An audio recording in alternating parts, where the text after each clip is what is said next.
was originally known as Decoration Day, and it originated after the American Civil War in the 1860s to commemorate the Union and Confederate soldiers who died during the war. Today, this federal holiday takes place on the last Monday of May and honors all of the people who have died while serving in American Armed Forces.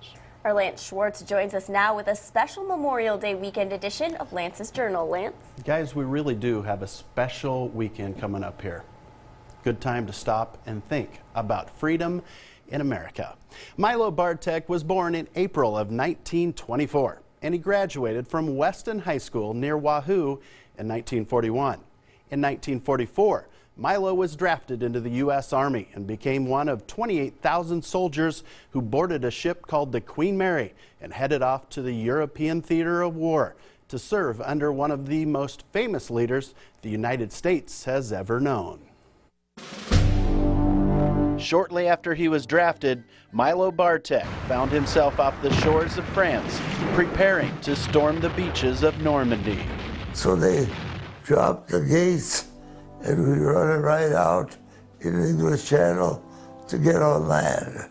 Milo says more than 5,000 U.S. troops were killed during that battle with the Germans. Somehow, Milo survived and was able to keep on fighting.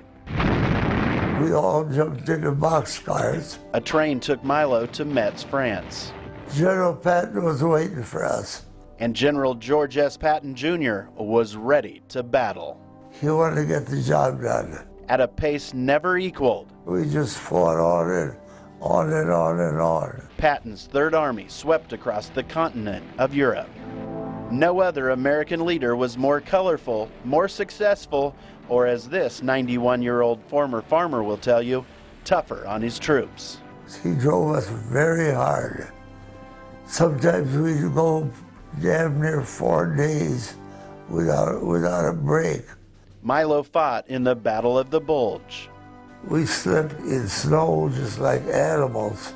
When the war was over on D-Day in 1944, Milo counted himself as one of the 17 remaining members of his company that originally numbered at 260 soldiers. He always said, war is hell. Milo's son Tim can't say enough about his father's accomplishments during World War II. Well, I mean, I'm proud of him, you know. Who knows what would have happened if we'd have lost that war, you know, all the lives that were lost and everything. And these guys sacrificed a lot, and especially the ones who are not here to say anything. He's brave, and he's always been a person who wants to help other people. Milo and Rosemarie were married in 1949.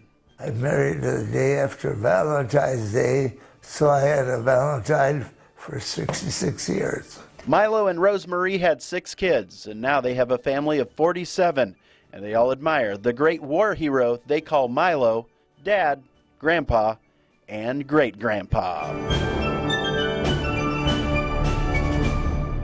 Today, Governor Pete Ricketts announced that all U.S. and Nebraska flags are to be flown at half-staff in honor of U.S. Marine Corps Captain Dustin Lukashevitz, Omaha Police Officer Carrie Orozco, and the Memorial Day holiday. Flags are to be flown at half-staff starting today through 5 p.m. on Tuesday, May 26th. And I know I am going to take some quality time this 3-day weekend to stop and think about all the great sacrifices that have been made over the past century to help preserve the freedom in this marvelous country that we call home. One of the things that really stood out to me in your story there, Lance, 17 of 260 soldiers, all those soldiers that didn't come home. And those are the guys to also really think about this weekend too, because there's a lot of boys that didn't come home. Absolutely. That is what Memorial Day is all about, to think about all those people who never made it back to the United States, but gave so much. It's an important holiday. Definitely. Thanks, Lance. Appreciate it. We'll update your forecast next.